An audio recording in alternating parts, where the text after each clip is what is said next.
36 receivers drafted between Thursday, Friday, and Saturday. That's tied for the most in a 7-round draft, 13 in the first 2 rounds. So if we are looking for rookies to make a contribution right away, it may be a receiver who makes our draft. Today's draft, the pick with the most immediate impact in the NFL. I've got the trivia question for Christopher. If he gets it right, he gets the first pick. Chris, last year, 3 rookies made the Pro Bowl. Nick Bosa was one. Name one of the other 2 rookies who made the Pro Bowl. Offense, defense, special teams. Oh, my gosh. I'm totally going to choke to death here. Oh, man. Offense, defense, or special teams? I know. Special teams, you're saying something there. There must be somebody special teams. Who am I missing?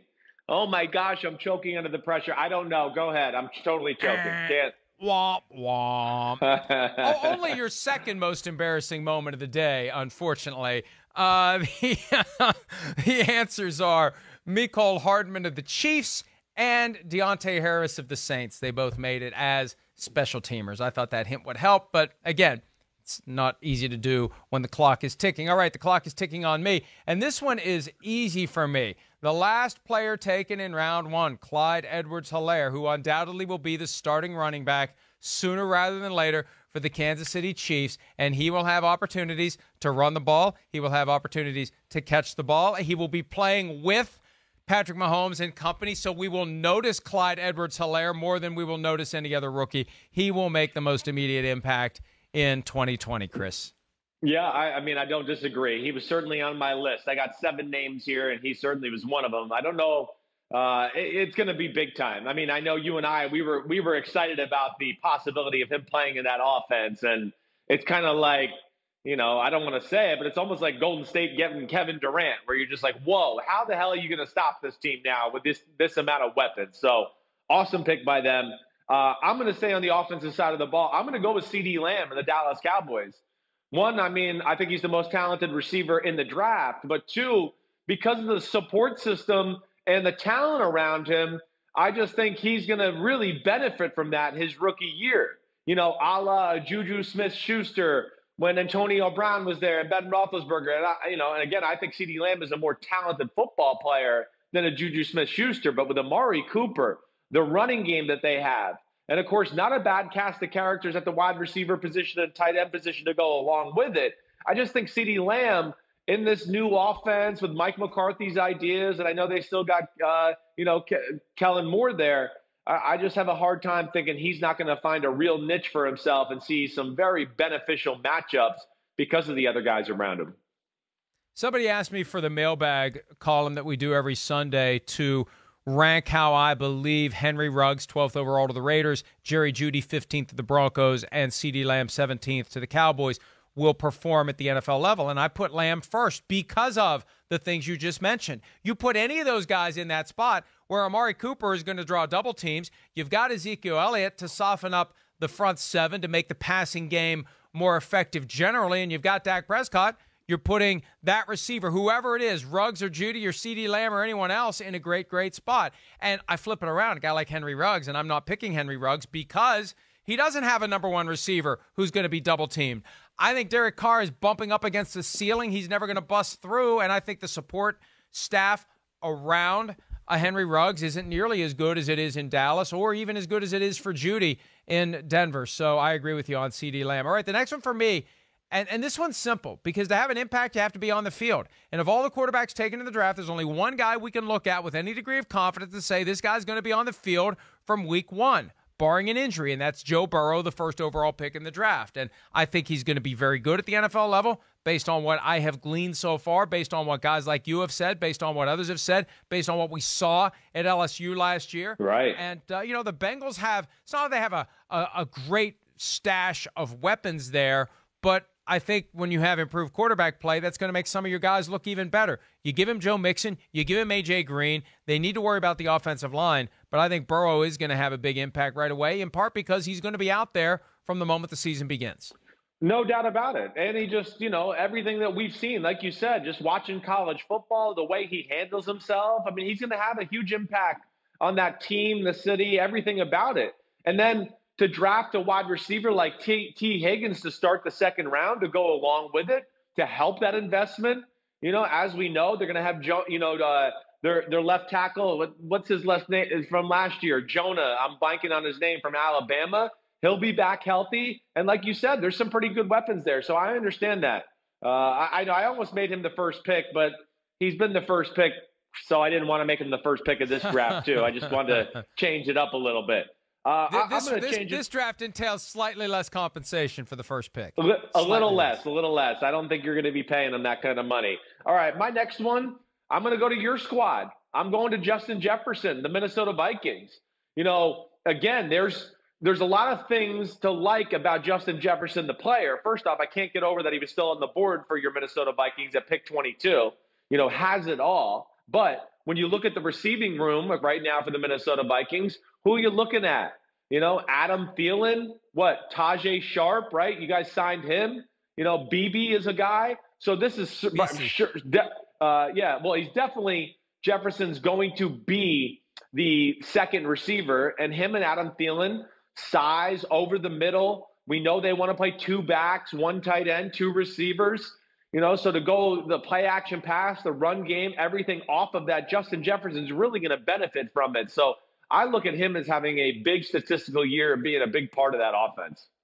See, and I didn't even have him on my list because the Vikings have not had a good history of first-round receivers ever since Troy Williamson. Now, Percy Harvin was good in 2009 until the wheels kind of came off for him in Minnesota.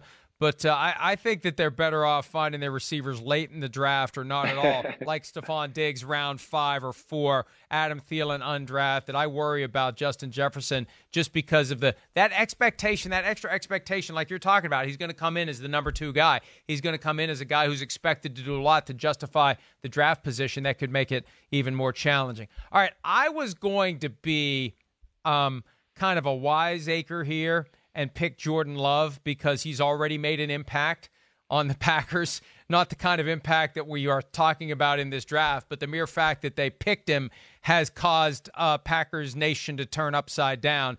I'm going to go instead with Derek Brown, the 7th overall pick to the Carolina Panthers. Good pick, Mike. To the extent that the Elias Sports Bureau does adopt your F up the play stat, Derek Brown will lead all rookies in that category.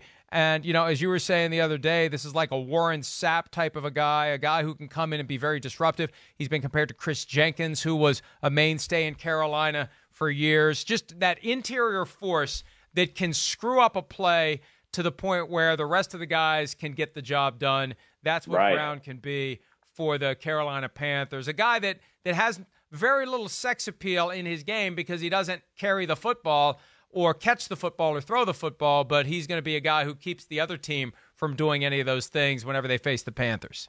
That's right. I mean, it's these type of guys that you need on your team to win championships. I mean, that's ultimately what we're talking about here. Whether it's Warren Sapp or DeForest Buckner or whatever it is, we don't talk about these guys. Aaron Donald, we don't talk about these guys a lot. Yes, they don't have sex appeal, but more times than not, when you look at the teams in the Super Bowl, they have those type of guys like DeForest Buckner, Eric Armstead, Chris Jones, who made a number of plays. Derek Brown, he reminds me of Warren Sapp, but he's like the size of Chris Jenkins, which was like a true nose tackle and 330 pounds. This kid's phenomenal, Mike. And the F up the play stat, disruption, whatever you want him to do, he can do it.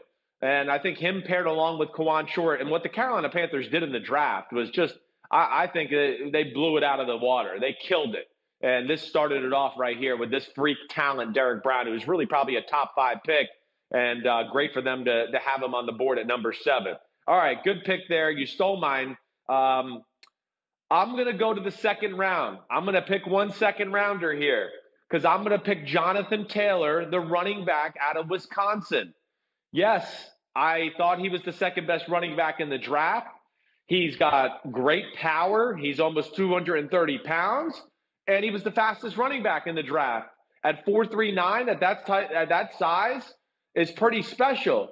And why I think that he'll have the most immediate impact is because we know they got a big blue wall in Indianapolis. They got one of the best O-lines there is, let alone it's creative and what they do on the offensive side of the ball in the running game. And Jonathan Taylor, to me, is a home run hitter, a big-time superstar talent. And I think when all's said and done, he will be their bell cow main go-to running back. And, this gets back to something we addressed in the aftermath of Christian McCaffrey getting his big contract from the Panthers not all that long ago. These running backs who are in line for a second contract may not get one. And Marlon Mack just saw his chances of getting paid by the Colts disappear, I think, for good, because they're going to let Mack go and they're going to keep Jonathan Taylor, and Jonathan Taylor is going to be the cornerstone of the rushing attack after this year. One last thing before we break, because we mentioned both Warren Sapp and Chris Jenkins in the same comparison to Derek Brown, and they probably didn't appreciate that because they don't like each other. I got a quote from Chris Jenkins about Warren Sapp from 2005, one of the all-time great quotes. Here's what Jenkins had to say about Sapp. "I hate him. Everybody says I'm supposed to be polite when I talk to reporters, but I hate him. He talks too much. He doesn't make sense. He's fat. He's sloppy. He acts like he's the best thing since sliced bread. He's ugly. He stinks. His mouth stinks. His breath stinks. And basically, his soul stinks." Chris Jenkins on Warren Sapp. Chris. There was some real bad blood in 2003 when I got to the Tampa Bay Buccaneers between the Buccaneers and the Carolina Panthers. Because the Buccaneers defense, Mike, as we know, with Sapp and Derek Brooks and John Lynch and Rondé Barber, they were the kings of the NFC and the kings of the NFC South. But the Panthers with Chris Jenkins and Julius Peppers and everybody else that came along with them, Brenton Buckner and all those guys, they wanted to take the title away. They had enough of the Tampa Bay Buccaneers. So there was some bad blood stewing right as Warren Sapp was leaving Tampa Bay, and that continued to when he went to the Raiders. Chris Jenkins still made it be known that he didn't like that guy. Hi, I'm Mike Tirico, and thanks for watching. Make sure to hit subscribe for the latest news and highlights from NBC Sports.